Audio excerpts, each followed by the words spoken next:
হচ্ছে আমরা চ্যাপ্টার 4.2 তে চলে যাই।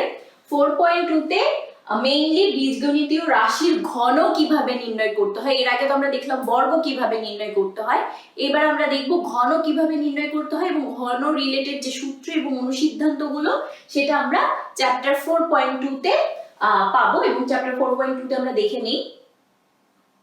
এখানে দেখো ফার্স্টে ওই সূত্র 4 তো হচ্ছে বর্গ পর্যন্ত গেল।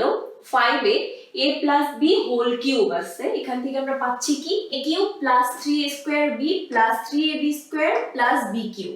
অথবা এখান থেকে দেখো এই দুইটা অংশ থেকে আমরা কি common pi, a cube plus b cube যদি আমি সামনে লিখে ফেলি, এই দুইটা অংশ থেকে 3ab কমন যায়, তাহলে 3ab কমন নিয়ে নিলে এখান থেকে 3ab নিয়ে নিলে একটা a থেকে যায়, তাহলে এখান থেকে 3ab যদি কমন নাও তাহলে একটা b থেকে যায়, তাহলে 3ab into a plus b।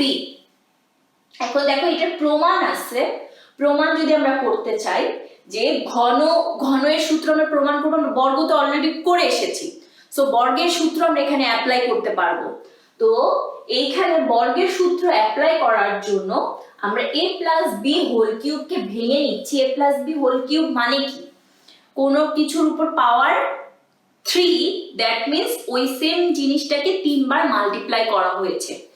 তো এখানে এইভাবে আমরা লিখতে পারি, দেখো a plus b whole cube অর্থাৎ a plus b into a plus b into a plus b, ঠিক আছে, তিনটা a প্লাস b।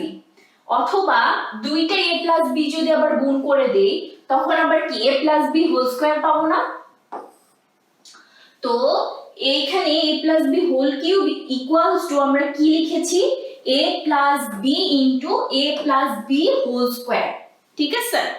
এখন a প্লাস b তো থেকে গেল, এই a প্লাস b হোল স্কয়ারের ভ্যালু আমরা আবার কি লিখতে পারবো, আমরা 4.1 এ যে সূত্র পড়ে এসেছি যে a plus b whole square equals to a square plus 2ab plus b square.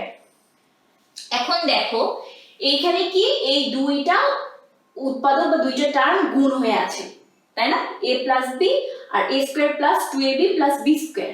এখন আমি তোমাদেরকে বলি, নরমাল একটা एग्जांपल দিয়ে আমি তোমাদেরকে দেখাচ্ছি। আচ্ছা এই পাশে দেখাই, x plus 2 into a plus b, এরকম দুইটা টার্ম গুণ হয়ে আছে। হ্যাঁ, এখন এইটা যদি আমরা গুণ করতে চাই তাহলে x দিয়ে আমি পুরো এই a প্লাস b কে একবার গুণ করব, আবার হচ্ছে 2 দিয়ে এই a প্লাস b কে একবার গুণ করব, অর্থাৎ এরকম দাঁড়াবে x into a plus b, আর মাঝে কোন সাইনটা থাকবে, এই যে x আর 2 এর মাঝে যে সাইনটা থাকবে সেইটা, তাহলে plus 2 into a plus b, অর্থাৎ x দ্বারা a প্লাস b কে একবার গুণ করছি, 2 দ্বারা a প্লাস b কে একবার গুণ করছি। এখানে যদি মাইনাস থাকতো তাহলে হচ্ছে এখানেও মাইনাস চলে আসতো।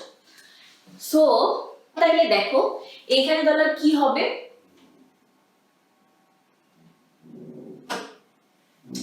এখন এখানে a plus b into a square plus 2ab plus b square, এখানে তার মানে আমি দুইটা মান পাচ্ছি।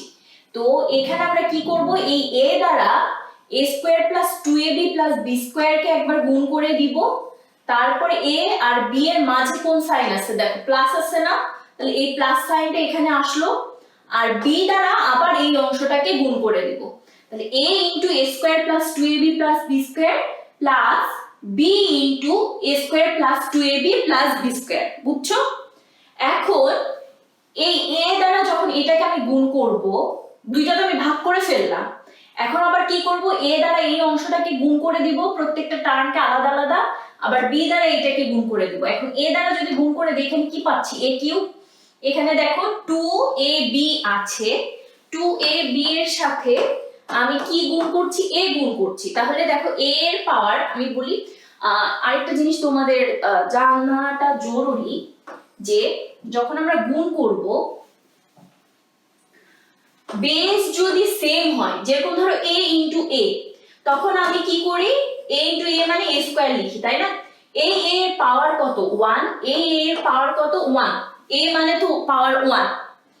তো যখন বেস সেম, চ্যাপ্টার 4 এর একদম ফার্স্টে আমি তোমাদেরকে যে জিওজেব্রার উদাহরণ দেখালাম অ্যালজেব্রা রিলেটেড, সেটাতে কিন্তু আমরা বেস, এক্সপোনেন্ট, তারপরে কোএফিসিয়েন্ট অর্থাৎ সহগ, মাত্রা, এগুলো কিন্তু শিখে এসেছি। তো এইখানে দেখো এইটাকে আমরা কি বলি, বেস বলি। তো যখন বেস সেম হবে তখন পাওয়ার গুলো যদি গুণ অবস্থায় থাকে তখন পাওয়ার গুলো আমরা কি করব, যোগ করব। যেরকম এরকম যদি থাকে, ধরো a square into a cube, এই দুইটা গুণ করলে আমি কি পাবো, বেস তো a থেকেই যাচ্ছে, পাওয়ার দুইটা কি হবে, যোগ হবে। তাহলে 2 + 3 a টু দি পাওয়ার 5 লিখতে পারবো, ঠিক আছে। আর যদি ডিভাইড করি তাহলে ধরো a to a square divided by a cube, তখন হচ্ছে ভাগ আকারে যদি থাকে, খেয়াল রাখতে হবে বেস কিন্তু সেম হতে হবে। উপরে a আছে নিচে b আছে, তখন কিন্তু আমি দুইটাকে মাত্রা এক ভাবে লিখতে পারবো না।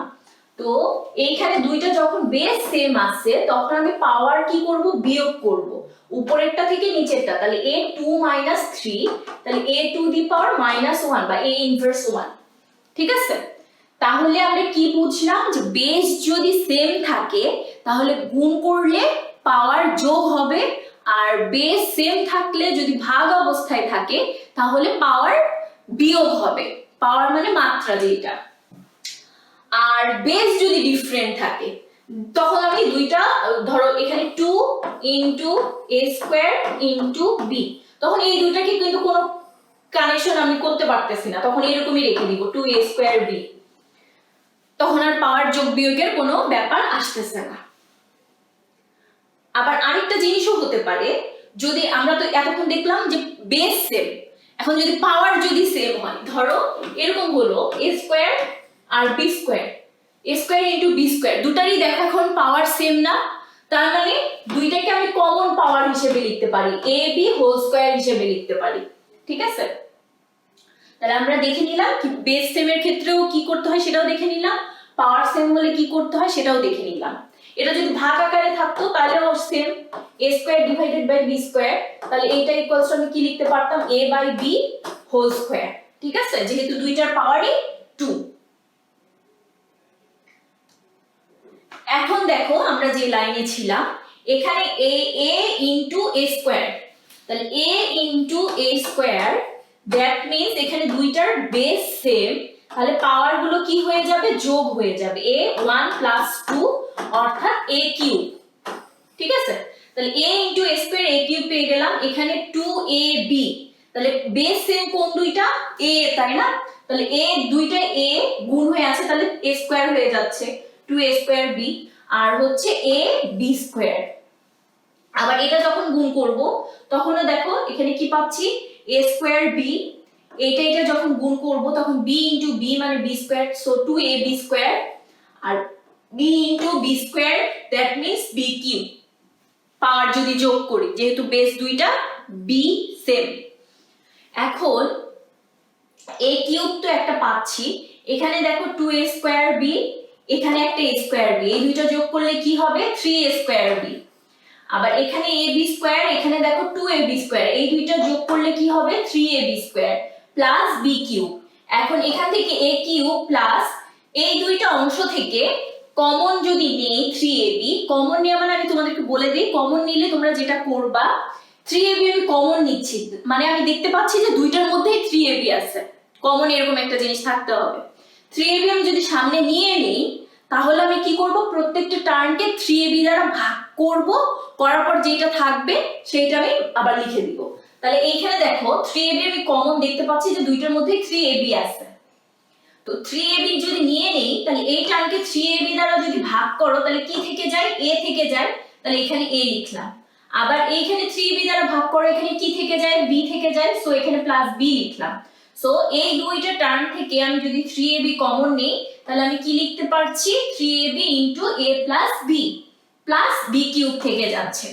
এখন এইটাকে সাজিয়ে আমরা এভাবে লিখতে পারি, a cube plus b cube plus 3ab into a plus b।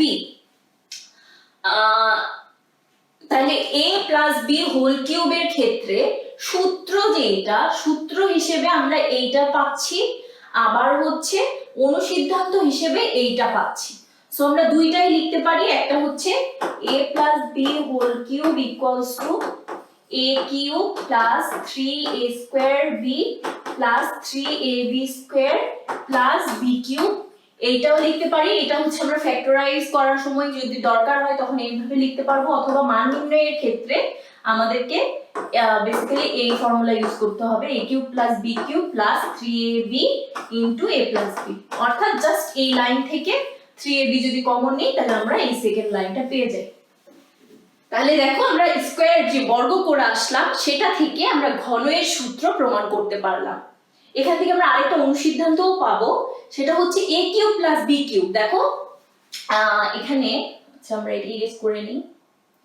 এখানে আমরা কি পাচ্ছি, a plus b whole cube equals to a cube plus b cube plus 3ab into a plus b। a plus b whole cube মানে পুরা রাশিটার ঘন।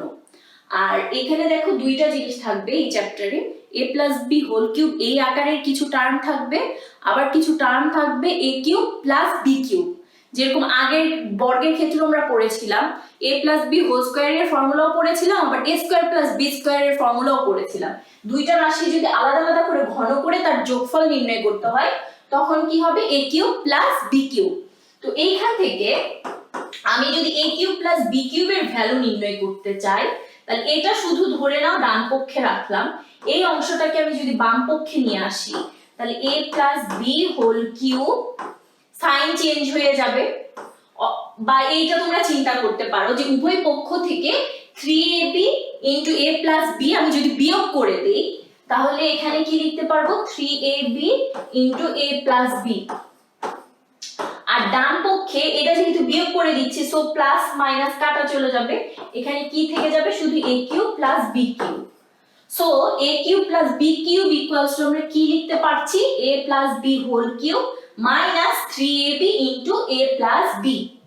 ঠিক আছে, এই অনুসিদ্ধান্তটা তাহলে কিন্তু আমরা এই সূত্র থেকেই পাচ্ছি। তাহলে এখান থেকে a প্লাস b হোল কিউবের ভ্যালুও তোমরা বের করতে পারো, অথবা a cube plus b cube আকারের কোনো টার্মের ভ্যালুও বের করতে পারবা। এটা আমরা দেখে নিলাম। এবার আমরা সূত্র 6 এ যাই, মাইনাসে যেটা সেটা যায়। সেইটার ক্ষেত্রে দেখো a minus b whole cube equals to সূত্র কি, a cube minus 3a square b, এটা আমরা প্রমাণ করব, plus 3ab square minus b cube. এখান থেকে আমরা